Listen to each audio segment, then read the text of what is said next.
중동의 이스라엘과 팔레스타인의 하마스와의 지금 전쟁이 시작이 되어서 사망자가 2,000명, 3,000명을 넘어가고 있습니다. 이 전쟁의 발단은 성경의 역사와 관련이 있습니다. 지금의 팔레스타인, 이스라엘 땅은 성경에는 구약에 이스라엘에게 주신 가나안 땅입니다. 그런데 그 땅을 유대인들이 예수님을 십자가에 못 박아 죽인 죄로 2000년 전에 유대인들은 이방으로 흩어져야 했고, 그리고 그 2000년 동안 1900여 년 동안 팔레스타인들이 거기에서 살았습니다. 1948년도 당시 영국이 그 팔레스타인을 지역을 지배하고 있었죠. 식민지로 지배하고 있다가 1948년도쯤에 영국과 서방의 도움으로 전 세계에서 시오니즘이 일어나서 전 세계에 흩어졌던 유대인들이 돌아와서 그 땅을 회복하고 이스라엘이 거기에서 건국이 48년도에 시작이 되었습니다. 그러니 1950년 동안 살아왔던 땅을 빼앗기게 된 팔레스타인들과 그 땅은 하나님께서 우리에게 주신 땅이라는 의식을 갖고 있는 이스라엘은 다툼이 일어날 수밖에 없는 그런 상황입니다. 거기에 온전한 화평이라는 것은 없습니다. 이스라엘이 압도적인 힘으로 분리장막을 설치했는데, 여러분 지금 전쟁이 일어난 곳은 이집트하고 지중해에 가까운 지역, 그걸 가자 지구로 가고, 또 요르단 쪽 경계선, 이런 경계선에 있는 그것을 서한 지구라고 하는데, 땅은 서한 지구가 훨씬 더 큽니다. 그런데 가자 지구가 더 이제 이집트와 가깝고, 그래서 더 하마스가 그것을 본거지로 삼아서 이스라엘과 지금 전쟁을 벌이고 있는데, 여러분 놀라운 것이 그 250만 명이나 지금 된대요. 서울 지역에 반 정도 되는 땅에 250만 명이 사는데 21세 이하가 50% 이상이 돼요. 그러니까 이 무슬림들이 얼마나 아이를 많이, 그 전쟁 가운데서 아이를 많이 낳는 거 알 수 있겠죠. 그들은 먹고 사는 것이 전적으로 서방의 원조에만 의존해서 먹고 살고 있습니다. 그러니 바깥에서 물과 전기 같은 것도 다 이스라엘에서 들어가는 것이죠. 온전히 서방에 의지해가지고 그렇게 지금까지 유지를 해왔습니다. 기독교인들은 이 성경적인 세계관을 가지고 있기 때문에 심리적으로 이스라엘을 응원합니다. 그러나 이슬람과 사회주의자들은 팔레스타인을 응원합니다. MBC를 자세히 보면은 이스라엘이 가자를 폭격한 것만 자꾸 방영을 해요. 그래서 기독교를 미워하기 때문에 그런 방송을 하는 것이 당연한 것입니다. 그런 시각을 가지고 봐야 됩니다. 이스라엘과 팔레스타인의 전쟁을 보면은 어느 한쪽이 항복하지 않을 피해 역사를 이루고 있습니다. 전쟁은 인류 모두가 원하지 않지만은 전쟁의 소식이 끝이 없죠. 근전적을 직접 경험하고 있는 나라의 국민들은 지옥을 경험하고 있습니다. 살인하고 방화하고 강간하고 부상당하고 먹을 것이 없고 전기와 수도가 끊기고 사람이 다치고 죽는 이 전쟁은 두려움이 가득한 그런 상태이죠. 인간이 가장 원하지 않는데 전쟁의 소식은 끝이 없습니다. 그 이면에는 민족주의와 사상의 대립과 이러한 것들을 이용한 소수의 권력자들의 탐욕으로 벌어진 일들입니다. 이러한 일들 속에서도 우리는 하나님 중심의 세계관, 역사관을 우리 기독교인들은 가져야 하죠. 하나님이 그 이면에서 악을 허락하시면서까지 창조하시고 운행하시고 다스리시는 것을 보아야 합니다. 성경을 이해하지 않고는 지금의 이스라엘과 팔레스타인들의 전쟁을 이해할 수가 없습니다. 오늘 우리가 읽은 이 본문은 하나님이 통치하시는 우리의 심령이 되기 위해서 하나님과 인간 사이를, 믿는 이 사이를 화목하라고 사도 바울이 지금 권면하고 있습니다. 화목한다는 것은 화목하기 전에 우리가 하나님과 원수되었던 자들이라는 사실과 아직도 그 원수의 성질인 죄가 우리 안에 뿌려 박혀 있다는 사실이죠. 에덴 동산에서 하나님은 아담과 하와를 창조하시고 하나님과 아담과 하와가 처음에는 화목하게 살았습니다. 거기에 마귀의 유혹으로 선악과를 따먹은 불순종으로 말미암아 하나님과 아담과 하와 사이가 갈라지게 되었습니다. 원수가 되었습니다. 갈라서는 정도가 아니라 이 죄는 하나님과 원수가 된 것입니다. 그러니까 이 죄가 하나님 없이 자기 마음대로 살겠다고 한 것이 죄이고, 이 죄는 하나님과 불화하게 하는 원인이죠. 하나님을 잘 알지 못하는 사람들이 오해하는 것들이 있습니다. 이 세상의 모든 악을 왜 그냥 두느냐는 것입니다. 지진이 일어나고 전쟁이 일어나서 사람을 죽이고 하는데, 하나님이 살아계시다고 하면 왜 이런 악한 자들, 그리고 이런 악한 자들을 그냥 두시고 왜 이런 것들을 그냥 일어나게 놔두시냐면서 하나님을 믿지 않습니다. 불신자들이 그러하고 또 하나님을 오해하는 크리스찬이라고 하는 분들도 하나님의 주권과 하나님의 역사와 이런 것들을 오해하고 있는 분들도 있을 수 있습니다. 여러분, 악은 하나님이 창조하신 것이 아니에요. 악은 인간 의지로 불순종해서 만들어낸 것입니다. 생긴 것입니다. 아담의 자유의지로 선악과를 먹어서 그것이 불행의 시작이 되었습니다. 피조물은 마땅히 창조자의 명령에 순종함으로써 삶의 행복의 근원을 찾아야 되는데, 하나님의 만족과 기쁨을 누리려 한 것이 죄의 근원입니다. 인간의 의지로 하나님과 멀어지게 되었습니다. 하나님은 타락한 인간을 구원하시려고 이 땅에 예수님을 보내시고 그 죄를 담당하게 하셨습니다. 그리고 그 죄를 대신해서 죽으셨습니다. 인간이 죽어야 함이 마땅함에도 인간 대신에 예수님께서 대신 화목 제물이 되어 주신 것입니다. 예수님께서 이 땅에 오신 목적은 이같이 죄에 빠져 있는 인간들을, 저와 여러분들을 구원하려고 이 땅에 오셨습니다. 그런데 이 땅에 오신 예수님을 여러분 싫어하는 자들이 있습니다. 예수님 당시에 그들을 보니까 헤롯 대왕이 예수님을 싫어했습니다. 왜요? 자기의 직위를 빼앗길까 싶어서, 그래서 베들레헴에 있는 아기들을 수만 명이나 죽이게, 2살 미만의 아이들을 죽였습니다. 예수님의 공생의 삶을 시작하고도 또 예수님을 배척하고 싫어하는 무리들이 있었으니 그들이 바로 바리새인들과 서기관들이었습니다. 이들은 자기들의 기득권을 지키려는 욕심 때문에 예수님을 몰라 배웠던 자들입니다. 화목제물이 되시기 위해서 이 땅에 오신 예수님은 모든 인류의 죄를 대신해서 그 몸에다가 그 죄를 담으심으로써 저주를 그 몸에 받으시고, 대신에 하나님과 우리 사이를 그 안에서 화목하게 하시는 제물의 역할을 하셨습니다. 그러니까 이 죄의 문제를 예수님이 해결하지 않고는 하나님과 인간 사이가 절대로 화목하게 할 수가 없습니다. 여러분, 인간 사회가 존재하고 있는 모든 국가와 사회와 단체들, 그리고 우리의 가정들까지도 하나 되기가 얼마나 어렵습니까? 국가 간은 힘의 전쟁을 하죠. 정치하는 분들도 말 들어보면 전부 다 나라와 국민들을 이해하고 하는데 우리가 옳다고 싸웁니다. 보니까 두 정당이 싸우지만 않아도 그 두 정당만 없어도 나라가 잘 될 것 같은데, 나라를 그토록 이해한다고 저기 방송에 나와서 하는 거 보면은 서로 나라를 너무너무 이해한다고 하는데, 그 돌이켜보면은 그 정치인들이 나라를 도리어 망하게 하는 것 같지 않나. 그러니까 말로만 그렇게 하고 진실로 국민을 사랑하고 국가를 사랑하는 분들이 적어서 그런 것을 우리가 알 수가 있습니다.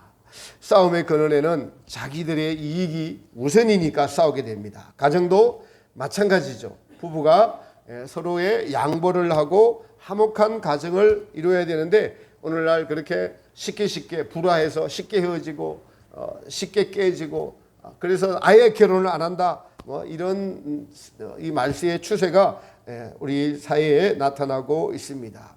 부부가 싸우면 누가 중재자 역할을 하나요? 네, 자녀가 있으면 중재자 역할을 할 수 있는데 자녀도 낳지 않으니까 중재자 역할을 할 수도 없고, 갈등이 골이 좁혀지면 법원으로 가서 해결을 합니다. 갈랐습니다. 여러분, 인간과 하나님 사이를 인간이 먼저 범죄했어요. 그래, 화목하게 하려면 인간이 스스로 하나님께로 돌아가야 되는데, 죄인 된 죄는 중요한 것입니다. 죄는 하나님께 돌아갈 수 있는 힘과 능력이 없어요. 그러니까 죄는 하나님의 말씀에 굴복하지도 않고 굴복할 수도 없습니다라고 사도 바울이 정의를 내리고 있습니다.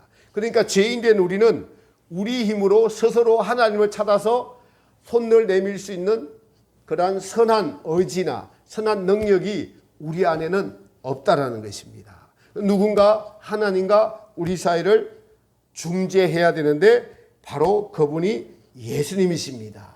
그 역할을 하시기 위해서 이 땅에 오시고 사실은 예수님의 몸에다가 인류의 모든 죄를 담으시고 십자가에 죽으시고 오늘 그것을 사도 바울이 우리가 읽은 본문에서 표현하고 있는 겁니다. 19절에 이는 하나님께서 그리스도 안에 계시사 세상을 자기와 화목하게 하시며 저희의 죄를 저희에게 돌리지 아니하시고 우리의 죄를 그 예수님의 몸에다 담으시고 예수 그리스도 안에서 우리와 하나님 사이를 화목하게 하셨습니다. 그러면 우리가 얼마나 큰 죄인인가를 아는 것이 바로 예수님의 그 우리와 하나님 사이를 화목하게 하는 것임을 우리가 경험적으로 깨달을 수 있습니다. 이번 주 영길에서 오신 유두만 목사님이라는 분의 간증을 모교 회계 성회에서 저희가 듣고 왔는데 큰 은혜를 받았습니다. 지금 나이가 60대쯤 저랑 비슷하거나 그런 것인 것 같아요. 간증을 들으면서 큰 은혜를 받았는데 할아버지 할머니가 1930년대 만주로 이제 일제 치하를 피해서 이사를 그쪽으로 만주로 피신을 가셨죠. 신앙이 독특했다고 독실한 신앙이셨습니다. 큰 아버지와 아버지도 신사참배를 거부해서 옥에 갇히셨고 큰 아버지는 옥에서 순교를 하셨다고 해요. 이제 45년도에 해방이 되어서 너무 좋아했는데 그때 이제 공산당이 다시 통치하게 되죠. 중국도 45년도에 해방이 되고 난 후에 공산당과 지금은 대만으로 쫓겨간 나라를 이룬 국민당과의 전쟁이 계속 중국 내륙에서 있었습니다. 근데 모택동이 이제 이기게 돼서 공산화를 이루고 난 후에 66년도에 문화대혁명이 일어났고 인민들을 사상개조를 했는데 아버지가 이걸 거부했어요. 대부분 다 그냥 숨어서 믿는데 아버지는 대놓고 거부했습니다. 아버지가 반혁명 분자로 몰려서 강제 노동세에 들어가서 노동을 하고 당시 가정교회를 하던 가정이 그래서 얼마나 어려웠을까요? 그럼에도 하나님께서 이 아버지를 지켜주셔서 정말 먹을 것도 안 주고 거기서 굶어 죽고 뭐 병들어서 죽고 이런 것이 대부분인데 하루하루 노동의 양은 꼭 해야 되고 먹을 것이 없어서 겨울에 아버지가 그 당시에 60년대에 먹을 것이 뭐 있겠습니까? 그 사람들이 버리고 남은 음식물 쓰레기통을 뒤져서 근데 마침 보니까 마늘이 썩은 것들을 누가 버렸는데 먹을 게 없으니까 그 마늘을 썩은 것들을 그걸 먹었다고 하는 거예요. 근데 놀랍게도 그 겨울에 아버지가 얼마나 건강해졌는지 그 마늘을 드시고 썩어진 마늘을 먹고 건강해져서 다른 사람보다 훨씬 건강하다는 거예요. 노동도 다 하고 건강해져서 사람들이 놀랄 수밖에 없도록 건강을 찾았다는 거예요. 참 주님의 은혜죠. 그런 삶을 살다가 또 아버지가 맞아서 죽게 되었습니다. 맞아서 죽게 되었어요. 그 집으로 모셔서 이제 같이 살게 되었는데 이렇게 예수 믿는 반동 분자로 몰리니까 그 박해가 오랜 세월 동안 지속이 되니 얼마나 어려웠을까요? 그럼에도요, 그 자기 집에 서너 명이 모여서 목숨을 거는 기도 생활을 계속했다는 거예요. 기도하다가 발각되면 전부 죽는 목숨인데 그렇게 했다고 합니다. 성경 찬송이 언제 없습니다. 한 건이 딱 숨겨져 있었는데 어디 맨날 땅에다 비늘에다 묻어가지고 그 한 건 가지고 얼마나 소중하게 예배를 드렸는지. 그러다가 이제 그런 생활을 하다가 중국이 개방 정책을 쓰면서 80년도에 이 교회를 찾는 소송을 해가지고 이기게 되었대요. 그 교회가 수백 평이 되었는데 이게 넘어가가지고 공장을 하고 있는데 그 공장을 다시 돌려주라고 판결이 났어요. 그러니까 이제 과거에 집사님들 10분이 가가지고 매일 그 교회 돌려달라고 하는 그 공장을 안 내주려고 하고 그렇게 우여곡절을 거쳐서 주님이 허락하셔서 수백 평 되는 그 공장을 교회로 다시 찾게 되었다는 거예요. 얼마나 기쁨이 큰지. 그러니까 뭐 순식간에 수백 명이 몰려오는 겁니다. 예배를 드리게 되는 겁니다. 그 기쁨이 그 당시에 풍금으로 치는데 그 감격을 지금도 잊을 수가 없다고 해요. 수십 년 동안 예배를 드리지 못하가 그 교회를 다시 찾아서 예배를 드리니까 얼마나 기쁠까요? 그런데 이제 드디어 이제 사건이 시작됩니다.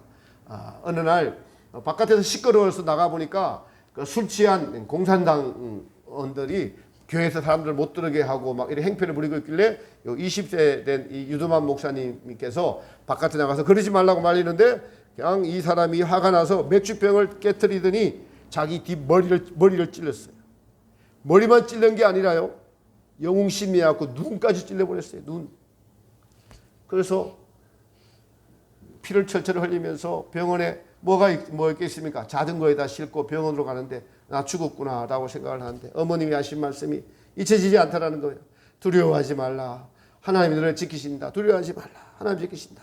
그래서 병원에 갔는데 목숨은 건졌습니다. 그런데 눈이 안 보이게 됐어요. 양쪽 눈이 다 실명하게 됐습니다. 20여 세 때 여러분 눈이 실명하게 되었으니까 아니 부모가 그렇게 핍박을 받고 그래서 이제 교회가 이제 다시 회복이 되고 사람들이 모여서 찬양하고 기뻐하는데 이게 날벼락입니까? 시기에 빠져서 집에 와서 그냥 뭐 죽을 것만 생각하고 화만 나고 원수가 용서가 되지 않고 하나님이 살아계시다면 어찌 나에게 이런 일이 있을까? 그리고 그래서 뭐 죽을 날만 생각하다가 아 이거 기도는 하나 죽겠다 싶어가지고 거기는 김치꿀이라고 해요. 김치를 묻어놓는 김치꿀에 들어가서 3일 동안 죽기를 각오하고 기도를 했다고 해요. 죽기를 각오하고 기도를 했는데 근데 이제 어머니 아버지가 하신 말씀 중에서 우리는 너는 죄인이니까 죄를 해결해야 된다 그러는데 자기가 보니까 죄 지은 게 별로 없다라는 거예요. 그런데 예수님께서 깨닫게 해주시는데 두 가지를 크게 깨닫게 해주셨다는 겁니다.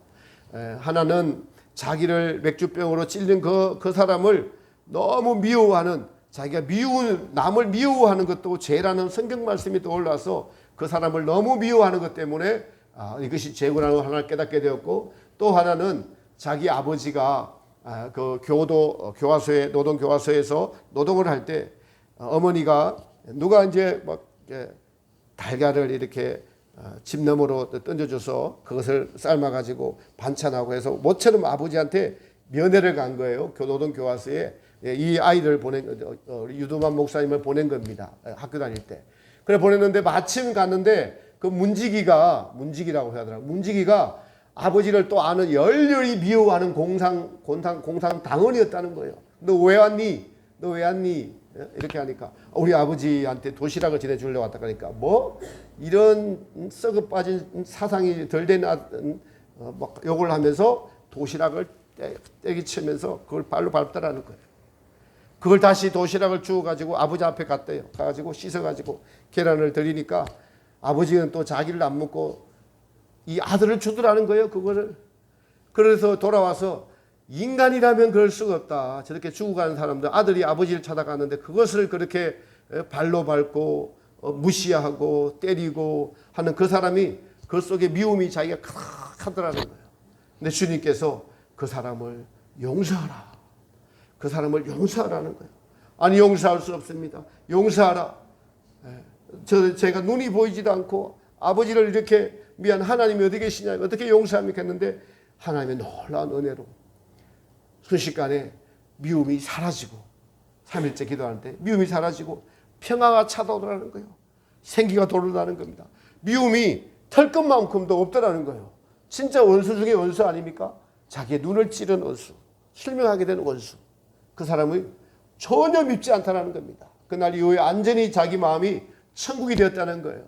천국이 되어서 이제 뭘 할까 싶어서 눈이 보이지 않아도 식구들이 다 출근하고 나면은 걸레를 들고 청소를 하고 방을 썰고 닦고 그렇게 해줬다는 거예요. 그리고 마침 거기가 이제 시장가에 교회 그 집이 있었는데 사람들이 물을 얻으러 온다는 거예요. 물을 얻으러. 그러면은 물을 얻으러 오면은 한 명한테 바로 안 주고 한 10명 정도 될 때까지 모아놨다가 10명이 되면은 전도를 했다는 거예요. 전도를. 여러분 세상에 그냥 왔다 그저 가는 것이 아닙니다. 하나님이 살아계시니까 예수를 믿어야 됩니다. 더 참 좋은 게 하나 있는데 실명이 되니까 좋은 게 하나 있는데 앞이 안 보이니까 사람 눈치 안 보고 마음껏 전할 수 있다는 거예요. 담대해질 수 있다는 겁니다. 그렇게 전하다가 여러분요 하나님께서 이분을 택하셔서 미국으로 유학을 가게 하셨어요. 미국으로 초청을 해서 유학을 가서 그곳에서 여러분 속에 안 보이는 분이 얼마나 어려움이 많았겠습니까? 하나님의 도움 가운데 그곳에서 목사 안수를 받고 또 각 교회를 다니면서 간증을 하고 나니까 또 처자들도 따라 붙더라는 거예요. 근데 진짜는 누군지 알아볼까 해서 나는 중국 사람이므로 지금 중국에 가야 된다고 하니까 미국에서 살자고 하는 처녀들은 많은데 중국에 갈 처녀들은 없다라는 거예요. 그래서 지금 아내된 분이 진짜 제대로 된 아내가 되어서 중국까지 같이 와서 다시 아버지가 하던 그 교회를 물려받아서 교회를 크게 건축하고 동북 삼성에서 가장 큰 교회인 몇만 명이 모이는 교회의 목사님이 되셨어요. 근데 여러분요, 그분이 지금 한국에 나와 계시는데 그 이유가 작년부터 시진핑 정권이 들어서면서 이제 십자가 위에 5선 국기를 달라는 거예요. 십자가 위에. 그리고 설교문을 가지고 와서 검열을 받으라는 겁니다. 검열을. 그렇게 하고 예배 때마다 국가를 찬양하고 국가를 높이고 시진핑을 높이는 걸 꼭 이렇게 광고처럼 해야 된다는 거예요. 근데 그 아버지 때부터 순교의 믿음을 가지고 있는 이분이 그걸 할 수가 없잖아요. 그걸 못 한다고 하니까 이제 그 수만 명이 모이니까 정치적인 사람들이 얼마나 많겠습니까? 공산당을 얼마나 많겠어요? 이 사람들이 세를 조직해가지고 이 목사님과 대립이 돼가지고 이 목사님이 이제 교회에서 나오게 됐어요. 그걸 놔두고 나오게 되면서 500명 정도 되는 사람들을 따로 모아다가 산 속에 들어가서 예배를 드렸다는 거예요. 근데 그것도 어느 날 또 발각이 되어가지고 이제 그것도 못하게 되었다는 겁니다. 근데 그 일을 하는 나중에 수많은 일을 많이 했습니다. 한국에 나와 있는 동포들, 북한 조선족들 중에서 그 교회를 안 거쳐간 분이 50% 이상은 그 교회에 가서 치료받고 도움받고 이렇게 해서 나오게 됐다는 거예요. 그것을 제가 이스라엘과 같이 간 정옥동 장로님이라는 분이 연길에 복지재단이라는 곳에 그것에 큰 병원을 짓고 무료로 한국에서 그곳에서 병원을 운영하면서 그 조선족들과 탈출하는 탈북민들을 그렇게 많이 도왔습니다. 그래서 이제 저희 교단과 연결돼서 오게 되었습니다. 이분을 보면서 제가 느끼는 것이 자기 죄를 고백하게 되는 것이 그 은혜가 평생을 비록 앞이 보이지 않지만은 절대적인 믿음으로 많은 이들을 인도하는 훌륭한 목회자가 되었습니다. 아버지 시대부터 내려오던 그 교회를 사임하면서 얼마나 그 마음이 아팠을까요? 우리는 여기서 두 가지 사실을 알 수 있습니다. 하나님이 이분이 하나님과 화목하게 되기 위해서 예수님께서 그의 죄를 깨닫게 하셨다는 사실입니다. 자기의 아버지를 그토록 미워해서 어린아이가 가지고 간 그 도시락을 집어던지고 발로 밟으며 반동분자라고 했던 그 사람을 미워했다는 것이 죄임을 깨닫게 하시고 또 자기의 눈을 찔러서 평생 앞이 안 보이게 했던 그 원수를 미워했다는 그 미움이 죄임을 깨닫게 하시고 그 사람을 용서했던 그 용서가 바로 예수님의 화목제물의 결과였다는 것입니다.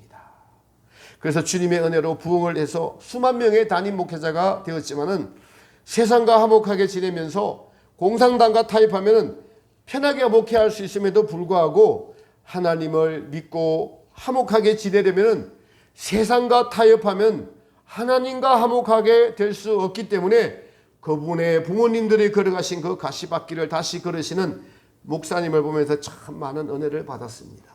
권사님이 3,000분이래요. 권사님만 3,000명이래요.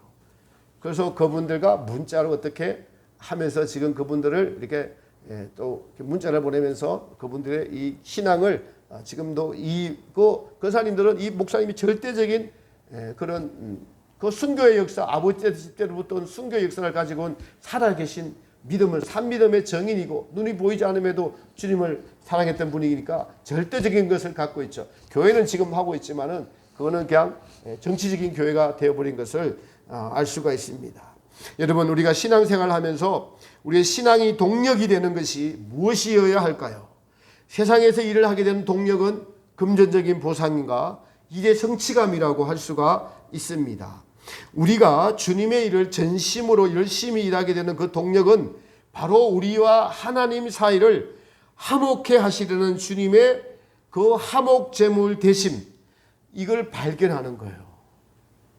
아니면 우리는 자기 열심으로 일하기 때문에 실망하고 낙심하고 좌절합니다. 그러나 주님이 화목제물 대심에 이거를 발견하게 되면은 그 열정은 주님으로부터 온 것이기 때문에 식지가 않을 수가 있습니다. 우리가 일하다가 회사가 돈을 안 주면 일 안 하잖아요. 일의 성취감이 떨어지면은 돈을 많이 벌어도 그 성취감이 떨어지면 사람들은 일을 또 안 하게 됩니다.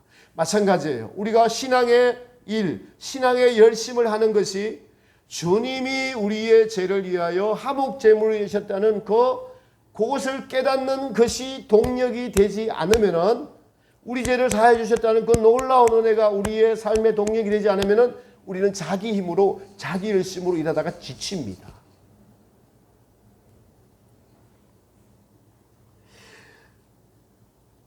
여러분, 우리가 그래서 우리의 죄가 얼마나 큰지를 깨닫고, 우리의 힘으로 이길 수 없는 죄가 우리 안에 있고, 우리는 그것을 느끼고 깨달을 때마다 이걸 십자가에서 해결할 수 있다는 이것을 깨닫는 겁니다. 이 죄는 하나님의 진노를 받아서 여러분, 그 죄를 죽어야 되는데, 바로 십자가에서 우리의 화목제물이 되어 자원에서 달리신 예수님으로 말미암아 우리는 힘을 얻고 용기를 얻고 믿음의 전진을 할 수가 있는 거죠. 우리가 살아가면서 우리에게 가장 큰 은혜를 베푸신 분들은 육적으로는 부모님이십니다. 그리고 또 살아가면서 우리에게 도움을 준 많은 분들이 있습니다. 그 모든 것의 은혜를 다 합해도 예수님의 은혜만은 못합니다. 예수님께서 십자가의 죽으심으로 우리와 하나님 사이를 위하여 중재한 중재자가 되셨습니다. 그리고 지금도 우리를 하늘 보좌에서 중보자가 되셔서 기도하고 계시는 예수님이시죠. 그 중보자로서, 중재자로서 화목제물이 되신 예수님을 생각하고 감사하면서 우리는 이제 하나님과 화목하게 하는 것이 얼마나 귀한 믿음이며 은혜인지를 우리가 사모하고 알고 깨달아야 됩니다. 지금 전쟁이 나고 있는 세상을 보면서 서로 원수가 되어서 죽이려고 합니다. 또 누군가가 중재자가 되지 않으면 더 많은 사람이 죽어나갈 것입니다. 우리가 하나님의 진노를 피할 수 없는 그런 존재임에도 불구하고 예수님은 우리의 죄를 다 가져가시고 우리를 사하시고 그 안에서 실제로 하나님과 화목하게 하셨습니다. 바울은 세상과 벗된 것이 하나님과 원수임을 알지 못하느냐라고 말씀하고 있습니다. 여러분, 그래서 우리는 하나님과의 관계, 화목한 관계를 유지하는 것은 세상과 타협하지 않는 신앙임을 알아야 됩니다. 그러니까 세상에 한 발짝, 주님께 한 발짝 하는 것은 그 안에 화목제물의 은혜의 힘이 전혀 없어요. 그래서 여러분요, 날마다 괴롭고 어렵고 자기중심적인 신앙생활을 할 수밖에 없는 것입니다. 사랑의 예수님, 화목제물이 되신 예수님을 알지 못하는 거예요. 그러니까 지식으로만 알았던 겁니다. 여러분이 누구 싸울 때 그 중재해 보신 적이 있으시죠? 근데 그 우리가 중재를 했어요. 근데 양쪽이 이제 중재한 사람과 약속을 지켜야 되는데 한쪽이 자꾸 깨지는 행동을 서슴없이 한다면은 그 중재하는 사람의 그 마음과 노력이 여러분 어떻습니까? 우리가 하나님과 우리 사이를 중재하셔서 화목케 하게 하신 예수님의 그 은혜를 조금 더 한다면은 이제 죄 짓는 일을 정말 그만둬야 되겠구나. 맹세하고 또 맹세하며 그 화목제물의 중보자 되신 예수님의 마음을 아프게 하지 않아야 하겠다고 반드시 다짐하고 그 죄에서 비로소 벗어날 수가 있겠구나. 그걸 아는 거는 여러분이 누구를 있을 때가 있어요. 둘 사이를 중재했는데 한쪽이 일방적으로 약속을 계속 어겨요. 이 사람은 지키는데 하나님은 예수님을 믿고 우리에게 계속 약속을 지키십니다. 그런데 우리가 계속 약속을 깨트리면서 양심의 가책도 없이 깨트리고 또 용서해 주시겠지 뭐. 여러분 주변에 그런 사람이 있다고 생각해 보세요. 내가 중재자인데 그 사람은 신뢰할 수 있어요? 용서해 주기 싫죠. 그럼에도 주님은 용서해 달라고 하면 약속을 하셨기 때문에 용서해 주셔요. 그런데 주님의 마음이 어떨까요? 얼마나 아플까요? 이걸 깨닫게 하시니까 내가 이 동일한 죄를 범하면 안 되겠구나. 그런 깨달음이 제게 왔습니다. 계속 도토리 키재기 하듯 그냥 동일한 죄를 짓고 그냥 성경의 지식으로 아는 거예요. 경험적으로 알지 못하고 우리 주님은 우리의 죄를 용서해 주시는 분이니까 주여 죄인입니다라고 와서 또 그냥 회개하고 돌아가서 또 여전히 그냥 중재자 화목제물이 되신 분 생각하지 않고 또 살아갑니다.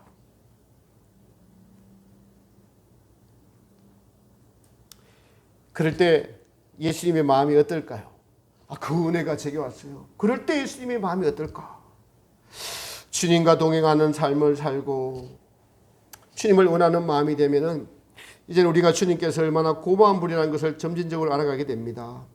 이제 주님께서 화목제물이 되셨다는 것과 그 죄를 바라보시는 주님의 마음을 우리가 느낄 때에 이 죄를 이제 짓지 않아야겠구나. 주님의 마음을 더 아프게 해서는 안 되겠구나 하는 놀라운 주님의 마음을 알아가게 됩니다. 여러분, 제가 이 주님의 마음을 알기를 원합니다. 교회에서도 학교에 가서 담대하게 제가 경험한 것인데 하고 여러분 하루에 100번이라도 주님을 알기를 원합니다라고 고백하십시오라고 말합니다. 그래서 같이 한번 해보겠습니다. 주님의 마음을 알기를 원합니다. 100번을 하면은 진실되게 돼요. 한두 번 하면은 그냥 하다 마는데 100번까지 하면은 주님이 우리 안에서 대답하셔요. 100번 해보십시오, 하루에. 제가 2년 전부터 이 고백을 드리고 저의 신앙이 완전히 달라졌습니다. 주님의 마음을 알기로 합니다라고 고백하면 주님의 그 마음을 알면은 우리는 이 죄를 중보하신 주님의 마음을 알기에 이 죄를 내가 이기려고 하는 이길 수 있는 힘이 주님의 마음을 아는 데서 오는 것을 경험할 수 있습니다. 아침에 설교를 마치고 주님을 묵상하고 그 전에 주님이 제 앞에 계셔서 제 눈동자를 맞추고 계시는 주님이 계시는데 그 주님께서 이렇게 말씀하세요. 이제는 조금 더 있으면은 너의 입이 나의 입이 되고 네 마음이 내 마음이 될 것이다 라고까지 예언해 주세요. 저는 그걸 믿습니다. 그것의 시작이 예수님을 원하는 마음에서 시작됐습니다. 여러분, 하나님과 화목하게 되면 우리에게 두 가지가 다가오는데 우리의 주인이 되신 하나님의 예수님 안에서 하나님인 그 자체의 사랑의 임재, 세상에 줄 수 없는 평강이 임하게 됩니다. 세상에 줄 수 없는 이 하나님과의 화목하게 된 것을 빼앗기고 싶지 않아요. 그 평강을. 여러분, 가까이 살고 있는 부부간에 서로 의견이 달라서 미워하고 말을 하지 않고 살아본 적이 있으시지요? 네, 얼마나 불편한지, 얼마나 괴로운지. 그런데 화목한 가정, 서로가 존중하면서 신뢰하면서 사랑하면서 살아가는 그 가정은 천국이 그 가정에 임하게 된 것이죠. 하나님과 화목하면은 하나님이 통치하시는 그 나라가 우리의 심령에 임하기 때문에 그 나라를 뺏기지 않으려고 애쓰고 힘쓰게 됩니다. 그 하나님이 나의 통치자이시오 주인 되시는 그 나라가 이루어질 때 우리는 감사하며 기뻐하며 그 천국의 나라가 내 마음속에서 하나님의 나라가 이루어져감을 경험적으로 알게 됩니다. 그 나라가 우리 마음속에 이루어진 것을 오늘 17절에 말씀하신 겁니다. 누구든지 그리스도 안에 있으면 새로운 피조물이다. 그리스도 안에 있으면 새로운 피조물. 이 땅에 살고 있지만은 하나님이 주인 되심으로 말미암아 하나님과 화목함으로 말미암아 날마다 하나님으로부터 오는 새롭게 되는 우리의 심령 천국이 누려지게 된다는 것입니다. 여러분, 이것은 실제합니다. 이긴 자가 되어야 가능한 것이 아니고 광야 성도라도 회개하고 주님의 마음을 알고 하나님과 화목하는 자는 이 경험을 날마다 누릴 수가 있습니다. 이제 성도는 예수님께서 화목제물이 되신 것처럼 18절 이하에 모든 것이 하나님께로 났나니 제가 그리스도로 말미암아 우리를 자기와 화목하게 하시고 또 우리에게 화목하게 하는 직책을 주셨으니, 화목하게 하면은 화목하게 되는 것을 경험하고 그래서 그것 때문에 감사하고 기뻐하는 삶을 살게 되면은 나중에 나로 말미암아 세상과 하나님 사이를 화목하게 하는 직책까지 주었다. 19절에 보니까 이는 하나님께서 그리스도 안에 계시사 세상을 자기와 우리를 화목하게 하시며 저희의 죄를 저희에게 돌리지 아니하시고 우리에게 돌리지 아니하게 하시고 예수님에게 돌렸습니다. 그래서 이것을 너희가 아느냐? 그러면서 화목하게 하는 말씀을 사도 바울에게 우리에게 부탁하셨느니라. 이런 것이 성도의 일이고 하나님 나라의 목회자의 일이고 사도들의 일이구나. 그래서 저도 화목한 제물이 되고 화목하게 되고자 하는 그런 간절한 마음이 주님으로부터 왔습니다. 화목의 직책과 화목하게 하는 말씀을 우리에게 부탁하셨습니다. 그것은 먼저 하나님과 나의 관계가 화목해야 됩니다.